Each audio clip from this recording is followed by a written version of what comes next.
orvosként felelősséggel nyilatkozni nagyon nehéz ebben a szituációban, ebben a helyzetben, amit most mi megélünk, meg mindnyájan.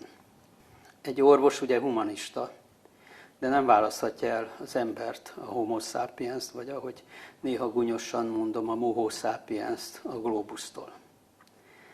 Tehát a mi földünk az egy olyan rendkívül bonyolult és finom élőrendszer, amit szerintem mi még nem tudunk fölfogni sem.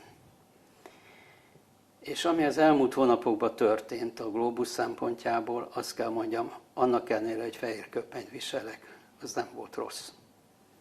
És a RAI-UNO 2015-ben tiltakozott a víruskísérletek ellen. Meg is nevezte, hogy melyik labor ellen. Mindenkit meghallgattam, azokat is, és amit lehetett, el is olvastam. Azokat is, akik azt mondták, hogy ez egy humbug, tehát nincs vírus. Én orvosként szeretném ezt az egészet valami módon elemezni. A Science leírja, hogy Közel-Keleten a tevék 94%-a fertőzött koronavírussal, és senkinek semmi baja nincs belőle. Mint ahogy a többi állatban is benn van, és soha nem volt vele semmi baj. Viszont ezt a vírus sok mindenre használták laborba, a génsebészkedéstől elkezdve sok mindenre. És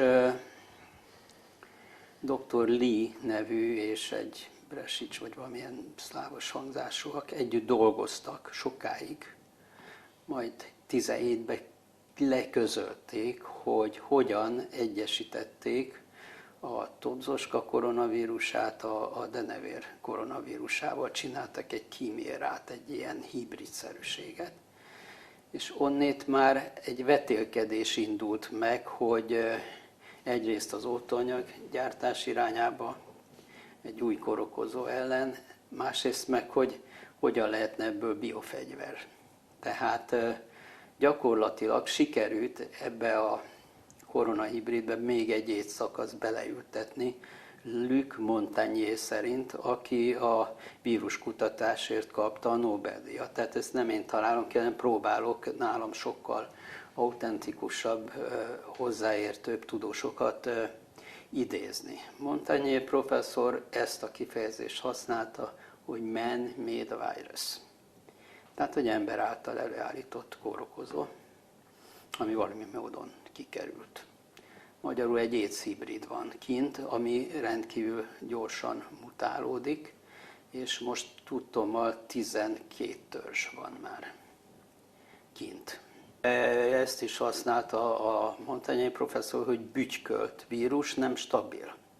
Tehát ezt a szót használta, hogy ezt megbütykölték. Hát nyilván egyéb kísérletek miatt, nem feltétlenül rossz szándékkal. Na most a védekezés, ugye azt viszont az emberek elvárják tőlünk a 21. században, hogy néhány ribonukleinsav molekulától ne essünk hanyatt, és ne fektessen ki bennünket, és megfelelő modern módszerrel védekezzünk, és ne középkori módszerrel, ugye kézmosás, távolságtartás és maszk, tehát ezek voltak a középkorban is tulajdonképpen. Akkor még füstöltek is, hát most nem füstölünk, most füstölnek az autóinkba helyettünk. Tehát ennél lényegesen többre lennénk képesek, vagy kell, hogy képesek legyünk.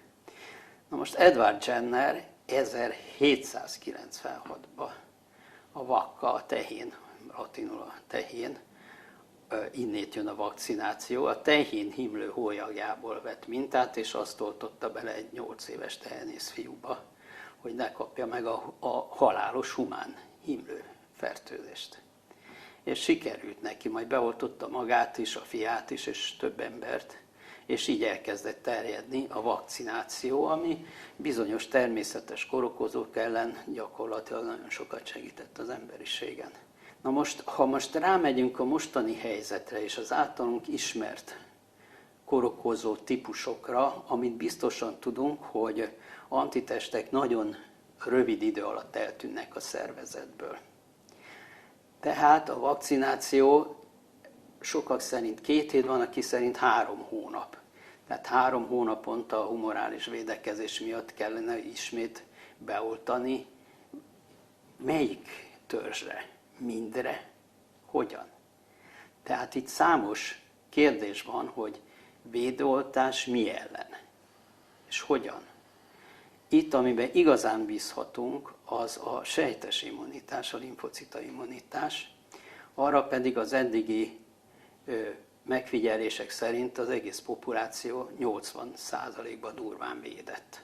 Hát ott a japán luxushajó esete, ahol 8000 valahányan biztos megkapták a vírust, és 15-20%-ának volt csak tünete. Tehát ez ellen tehát nem kell nagyon megijedni. A PCR-teszt viszont rendkívül érzékeny, és nagyon sokszor álpozitív eredményt ad. Már az előbb erre céloztam, tehát nem kell megijedni, ha pozitív a teszt, az egyáltalán nem biztos, hogy beteg az illető. Az csak egy felkiáltó jel, hogy akkor a klinikai képpel, egyéb tesztekkel kiegészítve oda kell figyelni, el kell különíteni, és akkor a járványügyi előírások szerint kell tovább menni. Olyan biztos, hogy nem volt még a világ. Tehát én 50. éve foglalkozom medicinával, igen nagy szeretettel és örömmel, ezt hadd mondjam, és hálás vagyok érte, hogy tehetem épp itt az Isten egyik klinikán, ahol vagyunk, hogy egy, nevezzük járványnak, az egészségügy ne tudta volna kezelni. Itt ebben a szituációban benne van a politika, a gazdaság, durván a sajtó, és valahol a végén az egészségügy. Tehát nekem ez furcsa. Nekem ez furcsa. Az én szemléletem szerint, és erre én decemberben javaslatot tettem, illetékes helyen letettem egy anyagot. Itt Magyarországon. A kormánynak javaslatot tettem, hogy az emberi szervezetet, bennünket kellene olyan helyzetbe hozni, hogy ne fertőződjünk meg sem ezzel, sem ennek a durvább változatával. És erre vannak technológiák. Tehát a prevenció. Tehát véleményem szerint a stratégiai helyzetben lévő csapatnak, vagy kormánynak kellene egy x 5-6 ezer, 10 ezeres gyógysejt dózissal rendelkezni, mert akkor esetleg nem kerülnénk az intenzív osztályra, hogyha megkapjuk ezt a betegséget, vagy bármilyen betegséget. Tehát az emberi szervezetet kell ezzel, biotechnológiával és egyéb ismert módokon, most ezt nem mondom el, alkalmassá tenni. De ami az immunrendszert, főleg a sejtes immunitást javítja, teljes értékű táplálkozás, vitaminok, táplálékkiegészítők, flavonoidok bevitele, ebben az esetben kiemelném a cink jelentőségét, ami igen nagy mennyiségű, tehát igen, csak javítja a védekező rendszert, és emellé tenném a biotechnológiát. Itt eleinte már felfigyeltünk arra, hogy itt nem a légzőizomzatot támadja meg a kórokozó, hanem az oxigén átadást, tehát a tüdősejteket támadja meg és folyósítja el. És a hagyományos értelemben vett hagyományos gépi lélegeztetés az kifejezetten árt a betegnek, tehát akik gépre kerültek, 97%-ük meghalt az elején, most én a tavaszról beszélek. Azt is megfigyeltek, tehát itt oxigént kellett adni, és nem gépet elsősorban.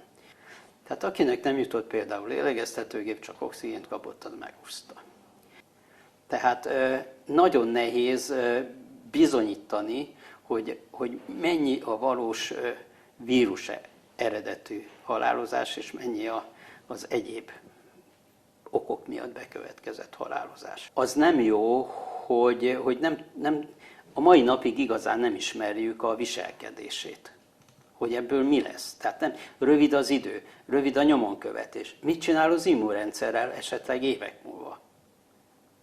Mert ennek, hogyha elfogadjuk a Montagnier érvelését, hogy van benne AIDS tulajdonság, AIDS vírus szakasz, akkor lehet, hogy az immunrendszert ez bántja, nem tudjuk.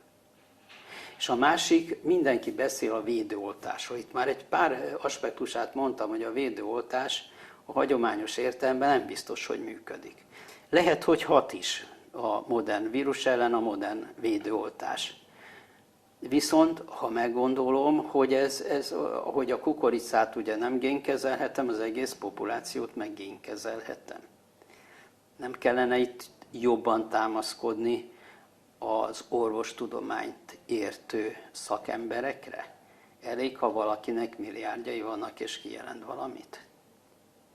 Hát ez egy felelőtlen emberkísérlet, hogyha ez így megvalósul, hogy válogatás nélkül leoltunk mindenkit RNS tartalmazó oltóanyaggal. Milyen veszélyei, kifutásai lehetnek? Hát nem tudjuk, beépülhet a génbe, génmutációkat csinálhat. Hát nincs rá tapasztalat, nincs kimérve ez, hogy ez mire képes. De az biztos, a növényeken látjuk, hogy a génkezelt termékek silányabbak, vacakabbak, kevésbé ellenállók, hamarabb elpusztulnak. Hát mi is élők vagyunk, tehát ezek várhatók. Hogy a cost-benefit, lehet, hogy sokkal nagyobb betegséget kapunk azzal, mint ha nem oltatnánk be magunkat. Tehát itt számos kérdés van, és felelősségteljesen kell erre nyilatkozni. Mert jó, hát kaptunk gyerekkorunkban egy-két karcolást. Ja, és akkor még visszamegyek oda, hogy a spanyol náthára, mert ezek az oltások bizonyos kórokozókat nem, tehát potenciálhatják a hatásukat. Például 1.200.000 amerikai katona meghalt spanyol náthában, úgyhogy nem kellett harcolni, meghaltak. És kiderült, hogy 4 millió katona kapott typhus abdominalis elleni védőoltást. Tehát azt feltételezzük, hogy a typhus abdominalis elleni védőoltás potenciálozta a spanyol nátha vírusának az erejét. Lehet, hogy ez egy jó alkalom lenne, hogy itt valamit tudjunk csinálni. Ez a vírus, ez kapóra jött. Kapóra jött a Földnek, lehet, hogy kapóra jön az emberiségnek is. Mert valamit az elmúlt 6000 éves gyakorlaton változtatni kell. Aki ezt mondja, én teljes mértékben egyetértek. Csak azt kell nagyon jól meggondolni, hogy hogyan. Ezt ha nem kapunk más erősebbet, ez egyszerűen el fog tűnni. Azt hiszem, hogy ez jövő év végére ez elpusztul, eltűnik az életünkből. Tehát ez nem... Igazán nem lehet ellenfele az emberiségnek ez a kis pár molekula.